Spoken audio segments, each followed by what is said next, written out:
ఓం నమో శ్రీ లక్ష్మీ వెంకటేశ్వరాయ శ్రీ మహాగణాధిపతి నమ.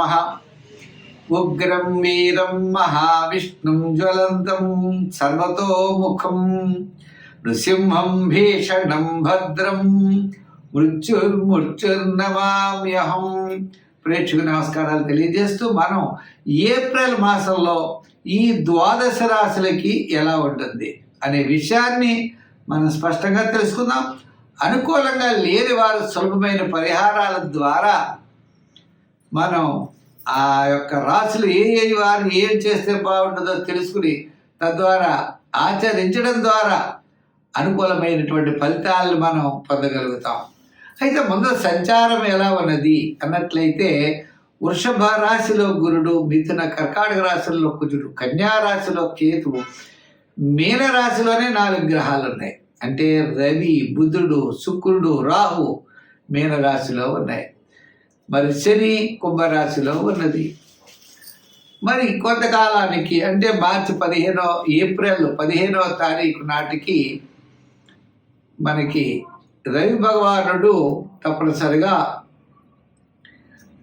మేషరాశిలో ప్రవేశం జరుగుతుంది. శని 19వ తారీఖు నాడు కుంభం నుండి మీనరాశిలో ప్రవేశం. మరి ఆ శని భగవానుడి యొక్క ప్రవేశం ద్వారా మకర రాశి వారికి ఏలినాటి శని తగ్గడం, మేషరాశి వారికి శని ప్రారంభం అవడం, వృశ్చిక రాశి వారికి అర్ధాష్టమ శని తొలగడం, ధనుర్రాశి వారికి అర్ధాష్టమ శని ప్రారంభం, కర్కాటక రాశి వారికి అష్టమ శని తొలగడం, సింహరాశి వారికి ప్రారంభం అవుతుంది. కాబట్టి ఈ రాశుల వారు కూడా మనం చెప్పుకునేటప్పుడు ఏమి చేయాలనేటువంటి ఫలితాలు కూడా మనం తెలుసుకుంటూ మరి మనకి ఏప్రిల్ నెలలో మనం యొక్క చేయవలసినటువంటి పనులు తప్పనిసరిగా మనం చేయాలి. తద్వారా మంచి ఫలితాలు మనం పొందగలుగుతాం. పాజిటివ్ వైబ్రేషన్స్తో ఆలోచించాలి, నెగిటివ్గా మనం ఆలోచించకూడదు. అంటే కార్యసిద్ధి కలగాలంటే ఉద్యమేన హి సిద్ధ్యంతి కార్యాణి మనోరథై. మనిషి యొక్క ప్రయత్నం చేతనే కార్యాలు సిద్ధిస్తాయి తప్ప కోరికల చేత కార్యములు మాత్రం సిద్ధించవు. అంచేత ప్రతి ఒక్కరూ మంచి పని చేయండి, మంచిగా ఆలోచించండి, తప్పనిసరిగా విజయం సాధించగలుగుతాం. ముందు రాశుల గురించి తెలుసుకుందాం. కన్యారాశి. ఈ కన్యారాశి వారికి సప్తమంలోనే గ్రహాలు ఎక్కువ ఉంటాయి. రాశిలో కేతువు, సప్తమంలోనే రవి, బుధుడు, శుక్రుడు, రాహు, అష్టమంలో రవి ప్రవేశం 15వ తారీఖు తర్వాత. మరి ఇప్పటి వరకు షష్టంలో ఉన్నటువంటి శని సప్తమ స్థానం సంచారం. ఈ విధంగా ఉండడం ద్వారా కొంత వ్యతిరేకమైనటువంటి ఫలితాలు కూడా రావడానికి అవకాశాలు ఉన్నాయి. అందుచేత చాలా నియమం పాటిస్తూ శ్రద్ధ అనేది చాలా అవసరం ఏప్రిల్ నెలలో. అయితే కుటుంబ ఆర్థిక సంతానపరమైన వ్యవహారాలు అనుకూలంగా ఉండొచ్చు. ప్రభుత్వపరమైన వ్యవహారాలు పెద్దగా అనుకూలంగా ఉండవు. కోర్టు వ్యవహారాలు అనుకూలంగా ఉండవు. అలాగే వృత్తులు చేసేవారికి కూడా ఆయా వృత్తుల్లో మిశ్రమైనటువంటి ఫలితాలు కనపడుతున్నాయి తప్ప అనుకూలమైన ఫలితాలు కనపడట్లేదు. ఆర్థికపరమైన సమస్యలని వచ్చిన చిన్నవి అవి మాత్రం మీరు తప్పనిసరిగా అధిగమించేటువంటి అవకాశాలు ఉన్నాయి. అయితే కొన్ని విషయాలు జాగ్రత్తలు తప్పనిసరిగా మనం తీసుకోవాలి. ఉద్యోగపరంగా చిన్న సమస్యలు ఉంటాయి. ఆ సమస్యలు మీరు వారాంతం కాస్త మాసాంతం అధిగమించడానికి అవకాశాలు కనబడుతున్నాయి. ఇంకా దూరం నుండి శుభవార్తలు రావచ్చు. కొంతమంది శత్రు బాధలు కూడా పెరుగుతాయి. స్థిరాస్తి డెవలప్మెంట్స్ తప్పనిసరిగా మీకు ఏప్రిల్ 20 నుంచి 30 లోపల జరిగే అవకాశాలు ఉన్నాయి.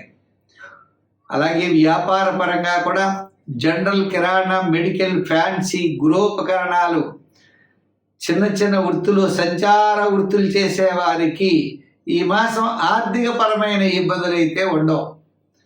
మిగిలిన విషయాల్లో జాగ్రత్తలు తీసుకోవాల్సిన అవసరం కనబడుతోంది. సంఖ్యలో ఎక్కువగా మీరు 5-6 రంగులు వాడుతూ ఉండండి. ఆరాధన చేయాలి అంటే తప్పనిసరిగా అమ్మవారిని ఆరాధించాలి.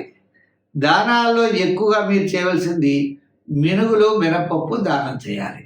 అది కూడా ఒక గుడ్డలో కట్టి ప్రవహించే నదిలో శుక్రవారం నాడు వదిలిపెట్టాలి ఈ మినపప్పుని. తద్వారా మీకు చాలా మంచి ఫలితాలు లభిస్తాయి. లేదా గారెలు వండి అమ్మవారికి నైవేద్యం చేస్తూ ఉండాలి. తద్వారా కూడా మీరు విజయం సాధించేటువంటి అవకాశాలు ఉంటాయి. అంతే కదండి. ఇటుపైన మీరు చేయాల్సినటువంటి విషయం కూడా శనగలు, చిన్న చిన్న నానబెట్టినటువంటి శనగల్ని ప్రసాదంగా పంచిపెట్టండి. లేదా స్వీట్స్ కూడా ప్రసాదంగా పంచిపెట్టండి. తప్పనిసరిగా అనుకూలమైన ఫలితాలు ఉంటాయి. మిమ్మల్ని ఎవరైతే గతంలో ద్వేషించారో వారు మళ్ళా మిమ్మల్ని పొగిడేటువంటి పరిస్థితి వస్తుంది. మాసాంతంలో చక్కని ప్రయోజనాన్ని మీరు పొందగలుగుతారు. స్వస్తి. తులారాశి. ఈ తులారాశి వారికి రవి, బుధుడు, శుక్రుడు, రాహు షష్ఠ స్థానంలో ఉన్నారు. ఆత్మస్థైర్యం, క్యాలిక్యులేషన్స్ చాలా కరెక్ట్గా ఉండడం, వేళకి భోజనము, విందులు, వినోదాల్లో పాల్గొనడం, ముఖ్యమైన కార్యక్రమాలు కూడా చాలా అత్యద్భుతంగా యోగిస్తాయి. కానీ రవి 15వ తారీఖు తర్వాత ఆయన సప్తమ స్థానంలోకి వచ్చేస్తున్నారు. ఇంకొక ముఖ్యమైన విషయం ఉందండి. శని భగవానుడు వీరికి 6వ స్థానంలోకి వచ్చేస్తున్నాడు.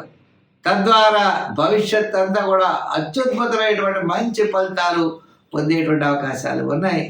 ఎంతటి కార్యాన్నైనా మీరు పూర్తి చేయగలుగుతారు. రాహు షష్ఠ స్థానం, శని షష్ఠ స్థానం చాలా యోగంగా ఉంటాడు. ఆర్థికపరమైన వ్యవహారాల్లోనే జాగ్రత్తలు తీసుకోవాల్సిన అవసరం ఉంటుంది. పనిలో ఒత్తిడి లేకుండా జాగ్రత్తలు తీసుకోవాలి. పెద్దలతో సంప్రదించిన తర్వాతే నిర్ణయాలు మీరు ప్రకటించాలి. అంతేగాని ఇష్టం వచ్చినట్టు నిర్ణయాలు ప్రకటించకూడదు.